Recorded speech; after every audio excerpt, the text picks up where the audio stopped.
Good morning. It is 6:51 a.m. on Wednesday, January 22nd, 2020. I'm Christiana Ellis, and I just got up. This is 5 more minutes. So, technically speaking, I just bought an air purifier. For some reason, this is something I've been thinking about for a while, but for some reason, my waking up brain decided that that was such a priority that I had to do it before recording this video. Ordered now. I will let you guys know if I feel like I get my money's worth. But I just like this apartment is like I love many things about this apartment, but it does tend to get a little bit stuffy, especially in the winter when I wouldn't want to have the windows open very much. And so, I've heard that, that dust particles and all that stuff, indoor air pollution and so on. So I'm gonna, see if I can tell the difference with an air purifier. Anyway, I thought I'd talk a little bit today about some of the newer TV shows that I've discovered. So discovered makes it sound like I accomplished something.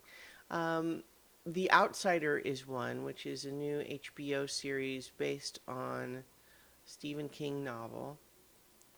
It is one of his novels that I haven't read. I haven't read some of his more recent ones. I'm a big Stephen King fan in general, but it occurs to me that I don't think I've read any of his newest ones I think I read Mr. Mercedes, which may have been the most recent one that I've read.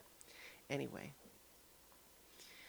this is a book where I know that it features characters from Mr. Mercedes. Honestly, I'll be honest with you, I don't remember all the stuff from Mr. Mercedes very well, but I know that there are some character crossover. I know also that in general, this sort of recent series with The Outsider and Mr. Mercedes are designed to be, like supernatural adjacent without actually having really dramatic, obvious elements. Now, this show, The Outsider, has some, but they're subtle, right? It's not 100% clear what's going on yet. We'll see. But the basic premise of the show is that there's a horrible murder and all the evidence points really significantly and decisively towards one particular guy. And it's horrific because this is a terrible crime, and this was a trusted member of the community. It seems impossible that he could do it.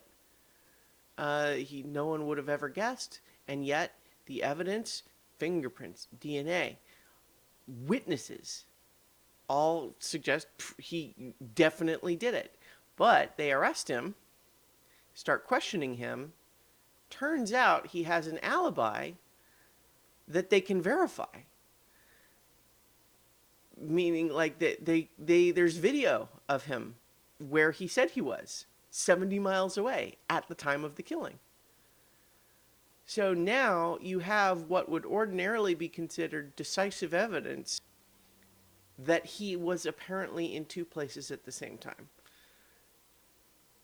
How do you account for this? Well, ta-da, here's The Outsider. That's what the story's about.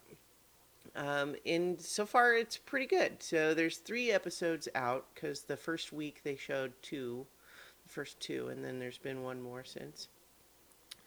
We've got a nicely, understated police detective trying to figure out this crime, and I like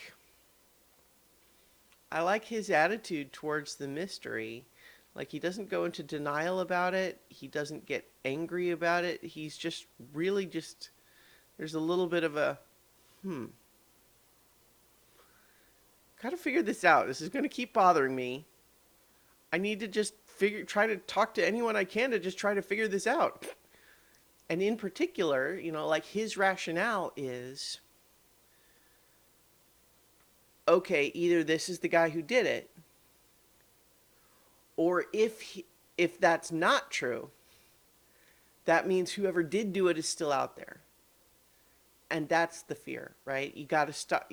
Someone else might be in danger if the real killer is still out there. You got to find out. You've got to figure it out. And so I like that. They bring in a private detective named Holly Gibney, who is a delightful character. Um, I don't know that she has got some. She is not neurotypical. I'm not sure if she's meant to have any particular on the autism spectrum um, situation, or whether it's she's her own thing, but she's really interesting. She's got and there's a little bit of supernatural adjacent stuff there too, where it's one thing when we imagine the idea of the savant, who knows all the different models of cars and stuff like that. But the way she puts it, she says, like, I know things like that I don't remember ever learning, that I don't remember ever being exposed to, but I know them anyway. And so it's like, well, there's something a little weird going on there, but she's really cool. Um, and I'm excited to keep watching. I think it's good. What was the other was the first episode of Avenue 5, which is on after The Outsider, which is new half-hour show from the creators of Veep, where the basic premise is that, we're in the near-ish future, maybe a little farther out, where there's luxury space liners that do cruises out in space. And there's an accident where the 3-week cruise gets knocked off course enough that now it's going to be 3 years before it can come back.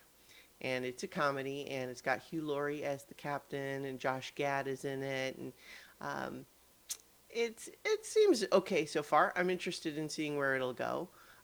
Zach Woods is in it, who was God, I'm wanting to say Derek, but that's not his character on Silicon Valley. Oh God. I'm just totally blanking on that character's name, but he's the sort of the mild-mannered one who's always wanting to help Thomas Middleditch's character. Yeah, okay, whatever. I'm not going to beat myself up about it. I did just get up. But in anyway, Avenue 5 seems like it could be fun. It's got some fun elements, but you might need to find its feet a little bit, see what kind of show it's going to actually be moving forward. Anyway, I'm gonna leave it there, and I'll talk to you all tomorrow for 5 more minutes. How about that? Huh? How about it? Huh? Well? Huh?